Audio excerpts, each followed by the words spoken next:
I'm John Bachman with this Newsmax Now update. Today, in addition to clarifying the president's comments about the lack of a strategy to combat ISIS in Syria, the White House continues to taunt House Republicans on immigration reform and the prospect of executive action that could still come before the end of the summer. There's an easy solution sitting on Capitol Hill that's already passed the Senate with bipartisan support. It has strong bipartisan support all across the country, but House Republicans are blocking it right now. White House Press Secretary Josh Earnest also says the president is determined to doing anything he can within his legal powers to fix what he calls a broken immigration system. There are also new reports coming from the south of the border that today Mexico has started its largest crackdown on illegal immigrants in decades. Officials say the move has decreased the flow of Central Americans trying to reach the U.S., and it's dramatically cut down on the number of child migrants and families crossing the border. Overseas, the British government is raising their country's terror threat level to severe. For the first time since 2011, British Prime Minister David Cameron said on Friday that he will introduce new laws to combat extremism, pledging to seize passports to fight what he described as a militant extremist threat more dangerous than any seen before. But what we're facing in Iraq now with ISIL is a greater and deeper threat to our security than we have known before.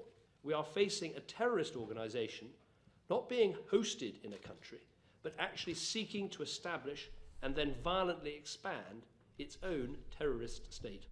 Well, Cameron said new legislation he's introducing will make it easier to take people's passports away. And former Secretary of State Hillary Clinton finally weighing in on the recent racial unrest in Ferguson, Missouri, and the killing of the unarmed 18-year-old Missouri man by a white police officer. Third of all white men, just look at this room and take 1/3, went to prison during their lifetime. Imagine that.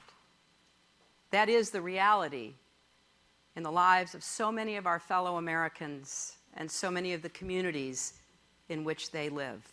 Clinton's comments coming during a technology conference in San Francisco yesterday. Also, Chelsea Clinton is hanging it up. Today, she quit her reporting job at NBC News. The heir to Clinton Inc. has been working at the network since 2011. Politico reported earlier this year that NBC was paying her $600,000 a year. Clinton and her husband announced this spring also that they were pregnant with their first child.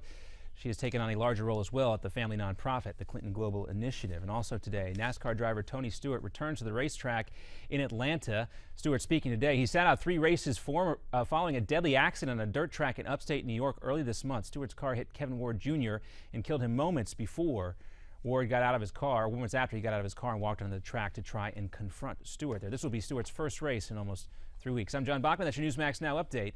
Now here's the Steve Malzberg Show live from New York.